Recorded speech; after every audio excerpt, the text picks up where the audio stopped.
Hello everyone, welcome to eLegal Classroom, eLegal Aware, Equal for All. Do not forget to like and subscribe to my channel.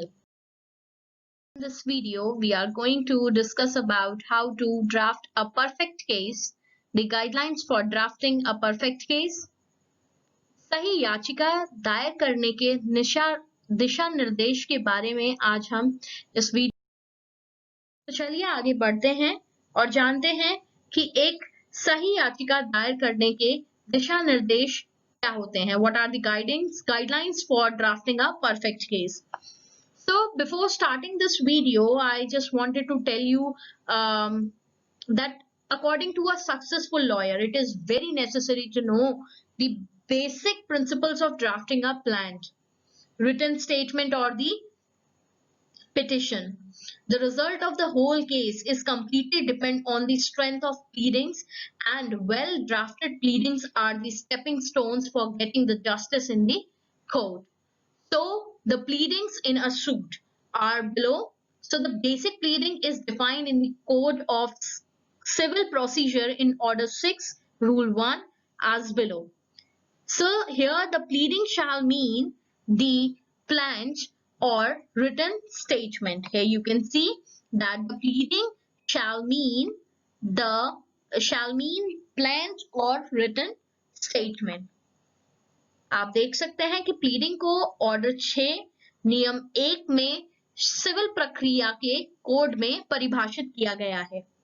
अभ्यावेदन का मतलब वादी या लिखित कथन से है.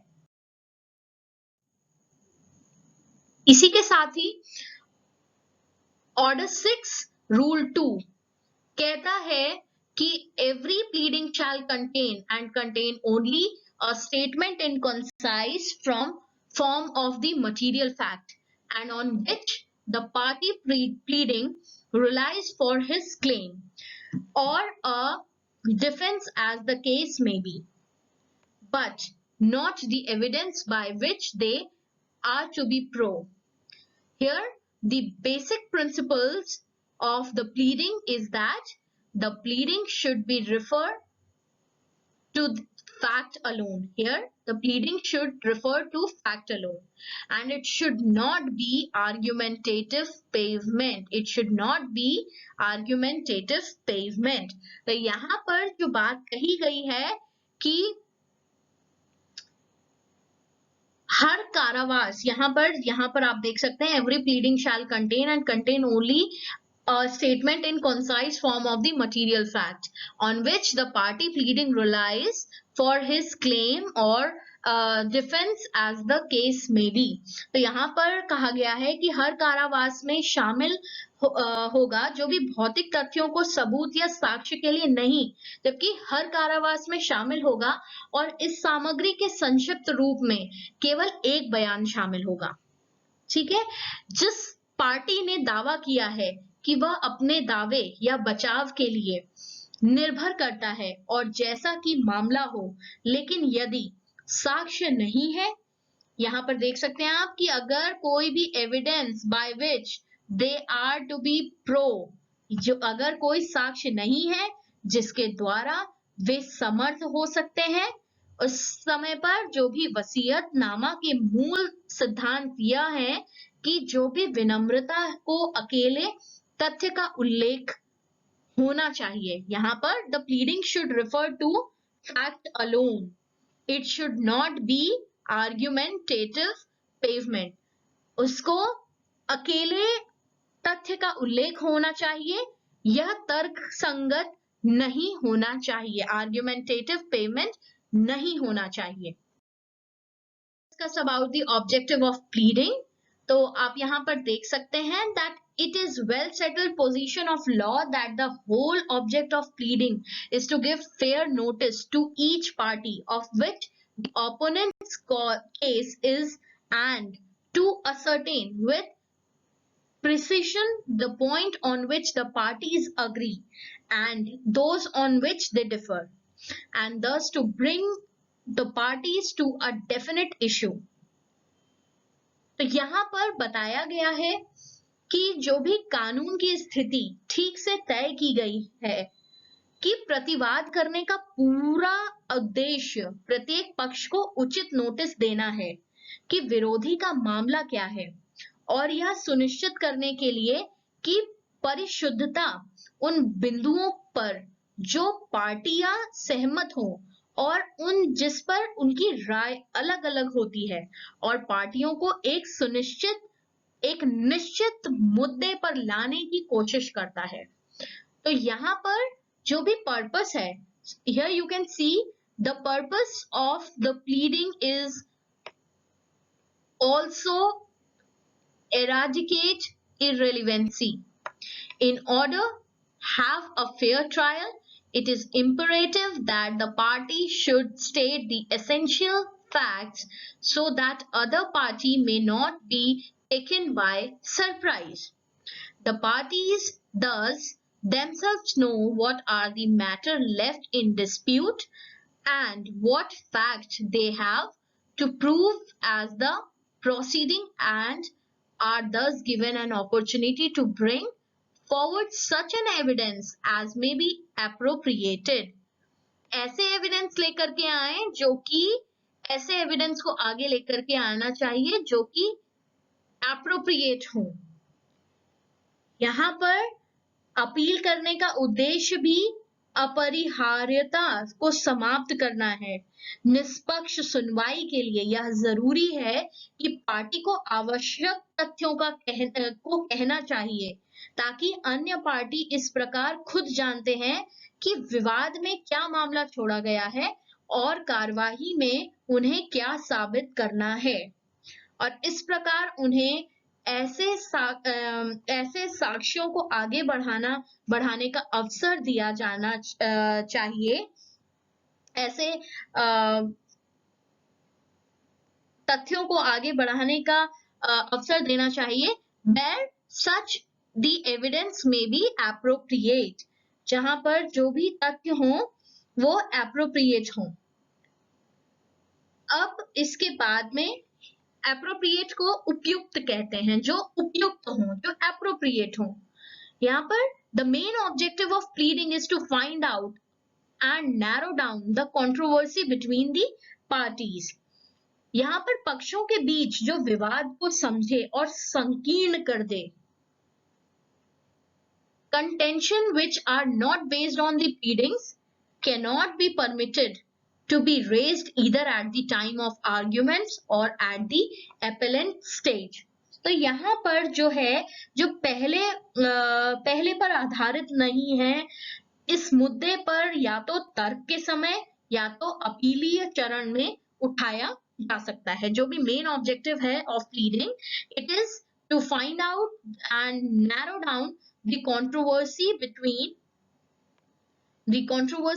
the parties, and the contention which are not based on the pleadings cannot be permitted. It cannot be permitted, those contentions which are not based on the pleadings, they cannot be permitted to be raised either at the time of the argument, या तो argument के time वो raise नहीं किए जाने चाहिए at the time of argument or at the appellant stage.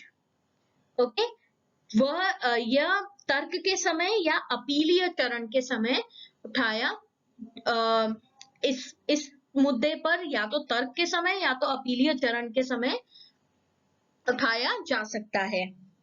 To be raised at the time cannot be permitted to be raised either at the time of argument or at the appellant stage.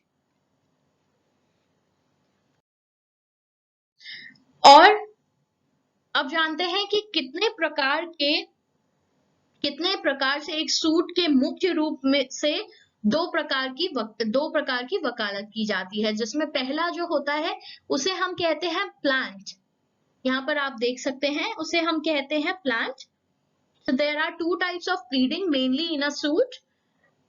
Here it is a plant. The first one is plant and the second is written statement, जिसको कि हिंदी में हम लिखित कथन कहते हैं। अब यहाँ पर हम देखेंगे कि एक प्लांट के अंदर क्या कहा गया है। Order 7 Rule 1 of Civil procedure court says that the plant shall contain the following particulars. यहाँ पर बताया गया है कि जो भी प्लांट है उसमें जो भी अभियोग सिविल प्रोविजिक्शन कोड का आदेश 7 नियम है, जिसमें कि पहले में कहा गया है कि the name of the court in which the suit is brought, means इसमें कहा गया है कि अदालत का नाम जिसमें सूट लाई गई है।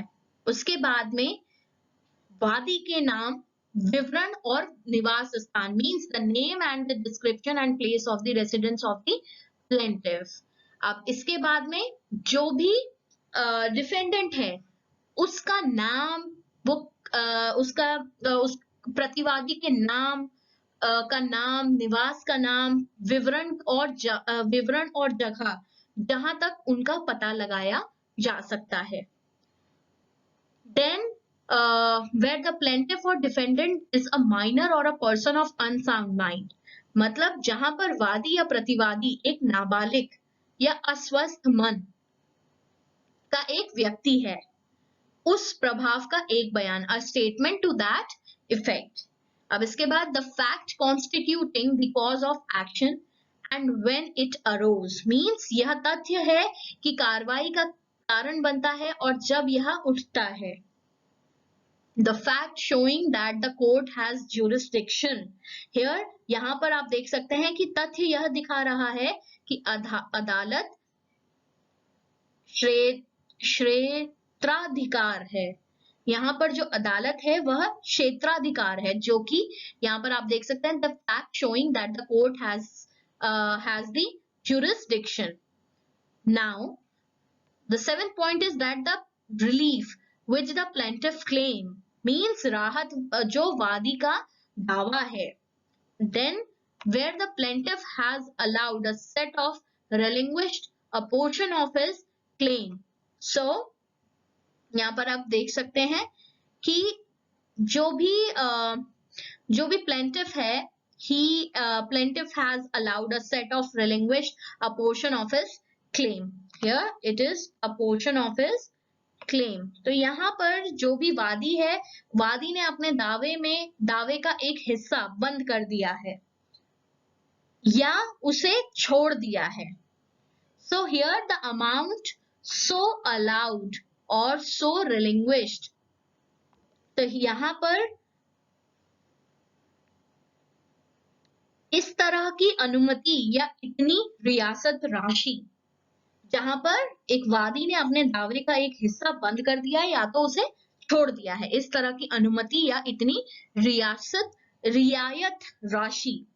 रियायत राशि यहाँ पर अमाउंट सो अलाउड और सो relinquished, and a statement of the value of the subject matter of the suit for the purpose of jurisdiction and of court fees so far as the case admits, means जहां तक मामला स्वीकार करता है, जब तक न्यायालय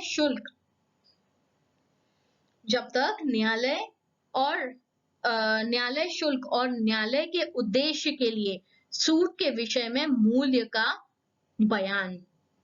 तो यहाँ पर ये चीजें डिस्कस की गई हैं। तो ये कुछ पॉइंट्स थे जो कि order 7 rule 1 of civil proceeding code में बताए गए हैं।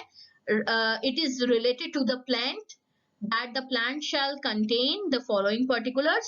यहाँ पर plant की बात की गई थी कि plant में ये कुछ पॉइंट्स हैं जो कि होने मैंडेटरी हैं, होने ही चाहिए according to the order 7 rule 1, यहाँ पर ये बताया गया है। अब आगे रिटन स्टेटमेंट की तरफ, तो आप देख सकते हैं कि a defence called the written statement. In general, this is reply of the plaintiff in which defendant deny or admit that each and every allegation or facts given in the plaint, the denial or admission must be para-wise and clear. In the written statement, defendant can put his case also under the heading additional plea and can state new facts or grounds which is necessary to defeat the opponent. If defendant want to put his own claim against the plaintiff, he can put it by way of set off and counter claim under order 8 rule number 6 and 6A of CPC. Here the note is that the fact which remain unanswered, पहले हम बात करेंगे यहाँ पर जो कि बताया गया है कि अगर if the defendant want to put his own claim against the plaintiff, तो वो कहाँ पर किस तरीके से जो plaintiff है, how the defendant if the defendant want to put his own claim against the plaintiff, so he can put it by way of set. So what are the way of set off and the counter claim? So here under order 8 rule number 6 and 6A of CPC. So here you can see the facts which remain unanswered by the defendant. It will be presumed that the said fact was admitted by the defendant. The fact which remain unanswered, यहाँ पर आप देख सकते हैं जो भी तथ्य है जो प्रतिवादी द्वारा अनुत्तरित रहते हैं, यह माना जाएगा कि इस तथ्य को प्रतिवादी द्वारा,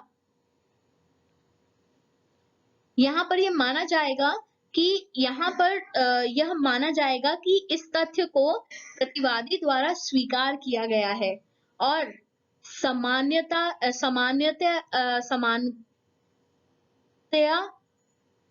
इस तथ्य को जो भी भर्ती के लिए लिया जाता है उसे साबित नहीं किया जाना चाहिए। यहाँ पर in general the fact which is taken to be admitted need not to be proved. Here the pleading must be, यहाँ पर जो भी पुष्टिकृत स्पष्ट और सही स्पष्ट होना चाहिए। निरंतर तैयार की गई याचिका सूट को खराब कर सकती है। लिखा व्यक्त, यहाँ पर जो भी time of filling of written statement है वो दाखिल करने का समय है। यहाँ पर आप देख सकते हैं दैट यहाँ पर बोला गया है कि कोई भी जरा सी भी केयरलेसली प्रिपेयर्ड प्लीडिंग, अगर कोई भी प्लीडिंग को केयरलेसली बनाया गया है, उसको ध्यान देकर के नहीं बनाया गया है, तो it can spoil the suit, तो वो पूरे सूट को स्पॉइल कर सकता है, जिसकी वजह से हमें जो भी जस्टिस मिलनी है कोर्ट में, which is if we will create the strength of the pleading and the whole case is completely it is necessary to know the basic principles of drafting a planned written statement and the petition, because the result of the whole case is completely depend on the strength of the pleading, and well drafted pleadings are the stepping stones for getting the justice in the court. So it should not be carelessly prepared, because the carelessly prepared pleading can spoil the suit. The time for filling of written statement is the time for filling. So यहाँ पर जो बताया गया है कि यहाँ पर जैसा कि अभी हमने देखा कि जो भी रिटन डॉक्यूमेंट है, मींस जो भी लिखित कथन है, जो भी लिखित का बयान यहाँ पर उसको कह सकते हैं, तो उसके नोट में ये चीज कही गई है कि जो भी याचिका है, जो भी तथ्य है जो प्रतिवादी द्वारा अनुत्तरित रहते हैं, और अगर पुष्टिकृत स्पष्ट और स्पष्ट, पहली चीज तो जो पुष्टिकृत है वह स्पष्ट और सही होना चाहिए। निरंतर तैयार की गई मींस केयरलेसली अगर हमने किसी भी अपनी प्लीडिंग को तैयार किया है, so it can spoil the suit, तो ये सूट को खराब कर सकती है। लिखा